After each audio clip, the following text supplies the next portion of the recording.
অন্যরকম ভোট হয়ে গেছে। আমরা এক্সিট পোলও শুনে নিয়েছি, তাতে দেখা যাচ্ছে বেশিরভাগ ক্ষেত্রেই শাসক দল তৃণমূলকে ছাপিয়ে যেতে পারে বিজেপি, এমন ইঙ্গিত দেওয়া হচ্ছে। আমার যে সমীক্ষা আমি পেশ করেছি, মানে আমরা যে সমীক্ষা বানিয়েছিলাম, এক্সিট পোলে আমাদের যা উঠে এসেছে সেটা আমরাও পেশ করেছি, আপনারা শুনেছেন, কিন্তু আতঙ্ক কাটেনি। কারণ ভোটাররা জিতে গেছেন, তারা তাদের শান্তিপূর্ণ পরিবেশের মধ্যে ভয়হীন ভোট দিতে পেরেছেন। অনেক মানুষ বহু বছর বাদে ভোট দিতে পারলেন, কিন্তু কোনো রাজনৈতিক দল জিততে পারেনি, রাজ্যের মানুষ শুধু জিতেছে। এই যে জেতা হারা এবং রাজ্যের মানুষের যে রায়, সেটা ইভিএম বন্দি হয়ে রয়েছে, তার গণনা বাকি রয়েছে। এই গণনার আগে তৃণমূল অনেক রকমের প্ল্যান করে ফেলেছে, আমি বলবো সেগুলো, এবং সেই সঙ্গে নির্বাচন কমিশনও প্রস্তুতি রাখছে। এবং আপনাদের আমি আজ দুটো ভিডিও দেখাবো, সেই দুটো ভিডিও দেখলে আপনারা বুঝতে পারবেন রাজ্যে আসলে মানুষের রায়টা কিভাবে মানুষ এরকম শান্তিপূর্ণ ভোট দিতে পারলেন, কি করে।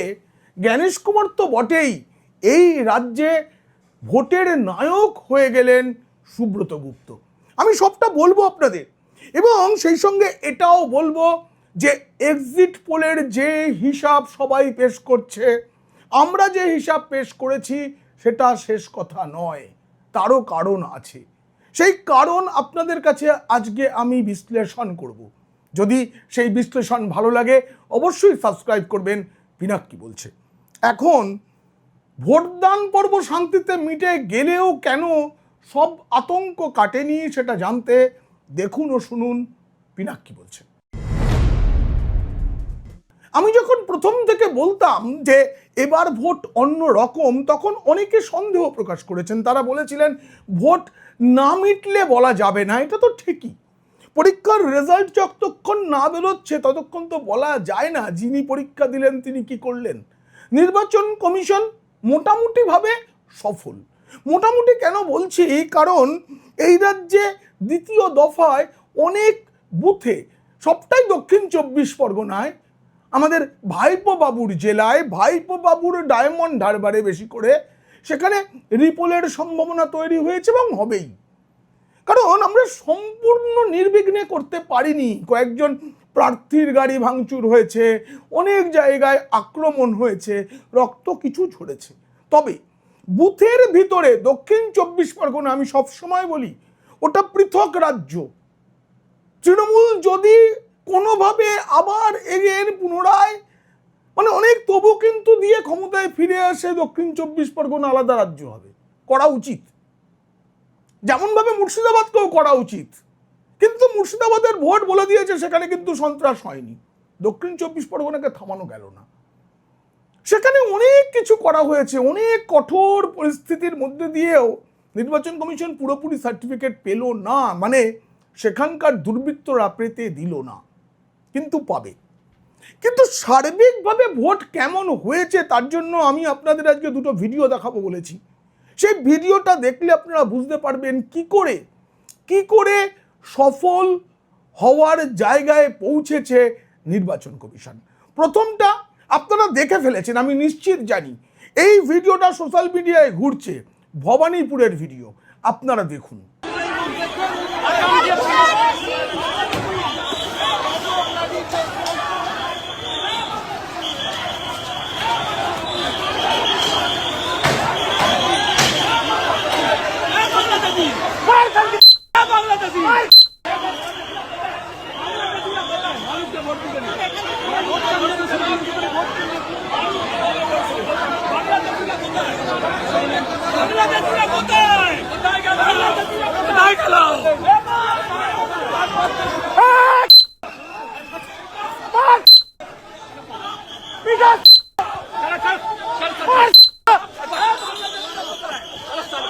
ভবানীপুর, এই ভবানীপুরের কালীঘাটেই তো তৃণমূলের জন্ম, এখানেই তো সততার প্রতীক, আমাদের গর্বের মুখ্যমন্ত্রী, তিনি বারংবার যেতেন।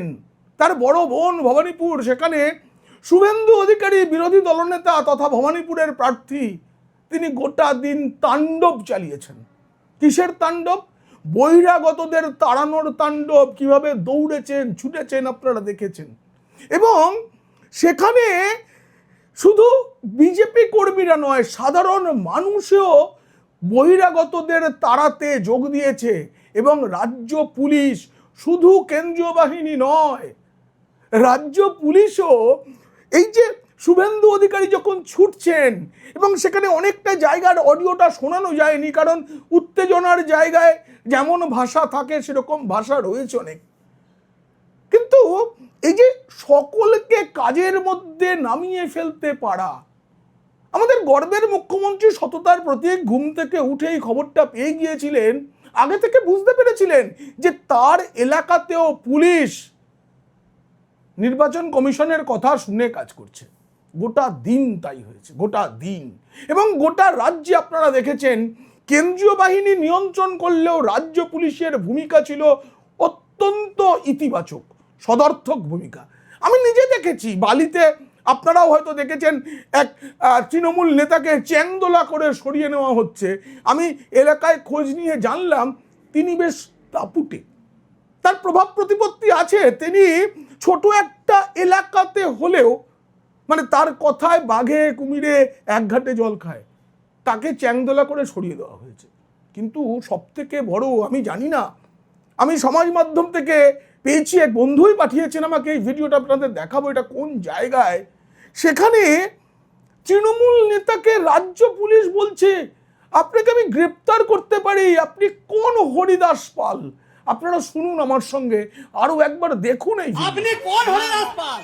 কোন হরিদাস পাল আপনি? আপনি ভিভিপ্যাট এখানে কাগজ নিয়ে এখানে মানুষকে শো করছেন। এই তো আপনার গাড়িতে আমি সিজ করেছি। আপনি সাধারণ নির্বাচনে যদি বাধাদান করেন, আমি যে কোনো জায়গায় যে কোনো বিনা ওয়ারেন্টে অ্যারেস্ট করার ক্ষমতা রাখি। আপনি কোন হরিদাস পাল? আমার মতো হয়তো আপনাদেরও হাসি পেয়েছে এই ভিডিওটা দেখতে। সত্যি এটা তো আমরা দেখে অভ্যস্ত নই। শেষে তৃণমূল নেতাকে হাত জোর করতে হলো, হ্যাঁ আমি অন্যায় করেছি। এটা এটা অনেক জায়গায় ছিল, সব জায়গায় ছবি ওঠেনি, কিন্তু মানুষ দেখেছেন, নির্বিঘ্নে ভোট দিয়েছেন, এসেছেন। এই পরিস্থিতি সম্ভব হয়েছে, শান্তি শৃঙ্খলা সম্ভব হয়েছে, কারণ ভোটের সময় বুথের ভেতরে বুথের বাইরে রাজ্য সরকারি কর্মচারীরাও যথাযথ কাজ করেছেন। তারা মনের তাগিদে করেছেন না ভয়ে করেছেন সে প্রশ্ন অবান্তর এখন, কারণ এই রাজ্য দেখেছে অন্যরকম ভোট সম্ভব। কিন্তু এই যে অন্যরকম ভোট সম্ভব, তাতে কতগুলো প্রশ্ন তৈরি হয়েছে। আমরা যারা বুথ ফেরত সমীক্ষা করেছি, তারা কতগুলো থিওরির ওপরে দাঁড়িয়ে আমরা বুথ ফেরত সমীক্ষা করি। আমি একটা সুইং মডেল নিয়ে করেছি, আপনাদের কাল সেটা বলেছি, আপনারা শুনেছেন। কিন্তু যে কোনো কিছুতে একটা নজির যেটা রয়েছে তার ওপর বেস করেই পরের বিশ্লেষণ করতে হয়। কিন্তু পশ্চিমবঙ্গে এবার এই নজিরটা নেই। যেমন অঙ্কে এক্স ইকুয়াল টু কত সেটা ধরে না নিলে ওয়াই এর মান বের করা যায় না। একজন ক্রিকেটার যখন ব্যাট করতে নামেন তখন দেখানো হয় তিনি আগের ম্যাচে কত রান করেছিলেন, তার স্কোর রেট কি ছিল, কত বলে কত রান, কতগুলো ছয়, কতগুলো চার।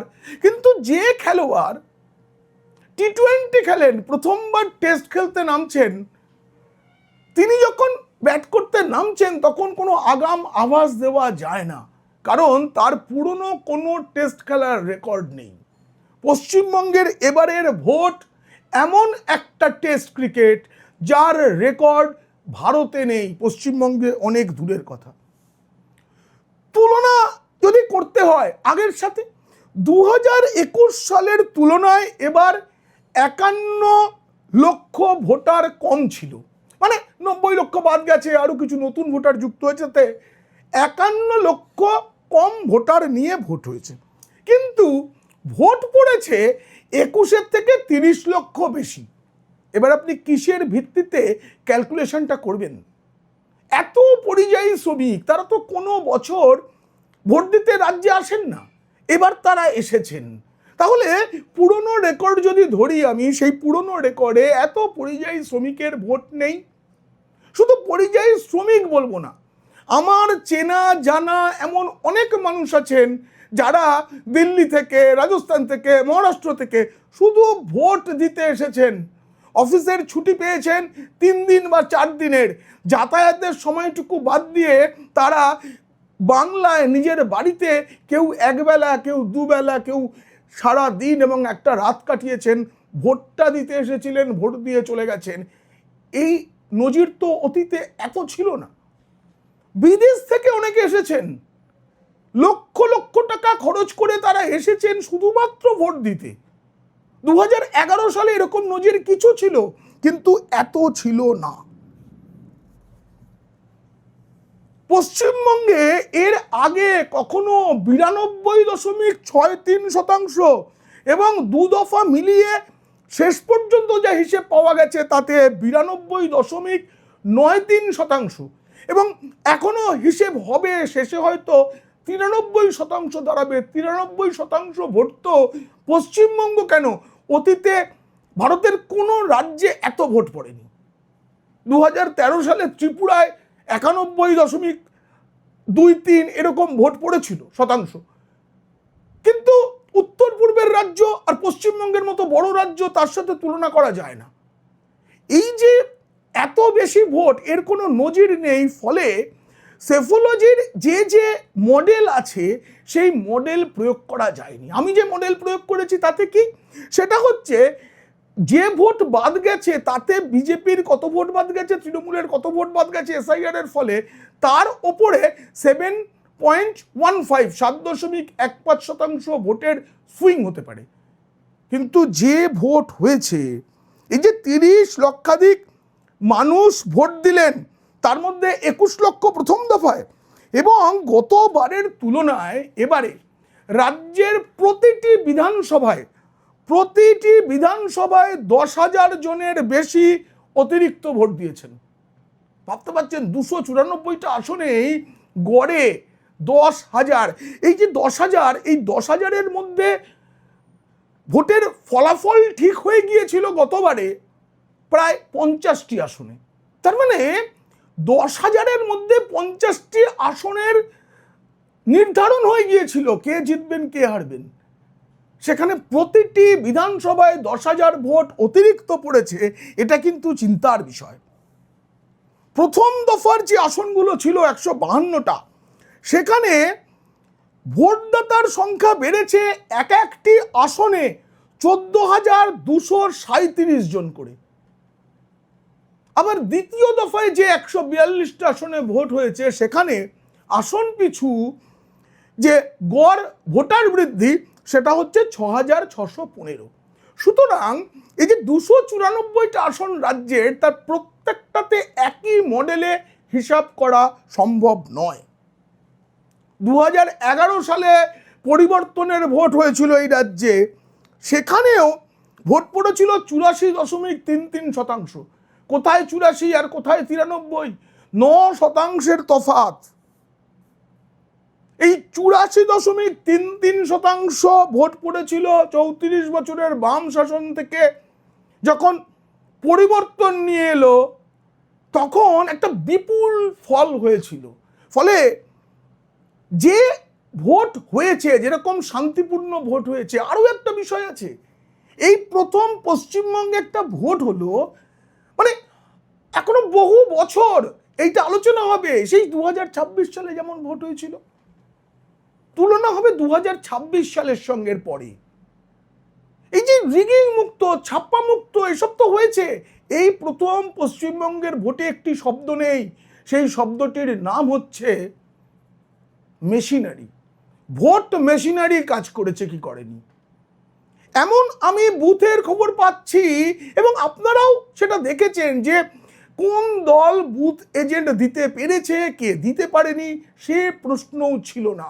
কারণ এতটা বেশি ছাঁকনির মাধ্যমে, দক্ষিণ 24 পরগনা বাদে তারও বেশিরভাগ অঞ্চলে সম্ভব হয়েছে, এতটা ছাঁকনির মাধ্যমে ভোটাররা ভেতরে ঢুকছিলেন যে সেই ভোটারকে যাচাই করার জন্য স্থানীয় যে বুথ এজেন্ট ছিল কি না ছিল তা নিয়ে কিচ্ছু যায় আসে না এই ভোটে।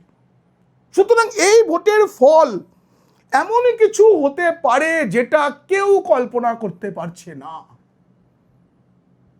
তবে এটা নিশ্চিত যে এবার প্রতিষ্ঠান বিরোধী হাওয়া ছিল, প্রতিষ্ঠান বিরোধী ভোটই পড়েছে, কিন্তু কতটা? যদি সবটা ভোটই প্রতিষ্ঠান বিরোধী হয়ে থাকে তাহলে শাসক দল 50-এর নিচেও নেমে আসতে পারে, 100 তো অনেক দূর। আর সত্যি যদি বিজেপি এই ভোটটা পেয়ে থাকে তাহলে বিজেপিকে আমরা একটু ভালোভাবে ক্ষমতায় আসার মতো সংখ্যা, বিধায়ক সংখ্যা বলছি, কেউ কেউ 175, 76, 80 অব্দি বলছেন, তার উপরে বলছেন না, এটা অনেক দূর চলে যেতে পারে। এবারের ভোট অন্যরকম, তাই এবারের ভোট যে ফল দেবে সেটাও অন্যরকম।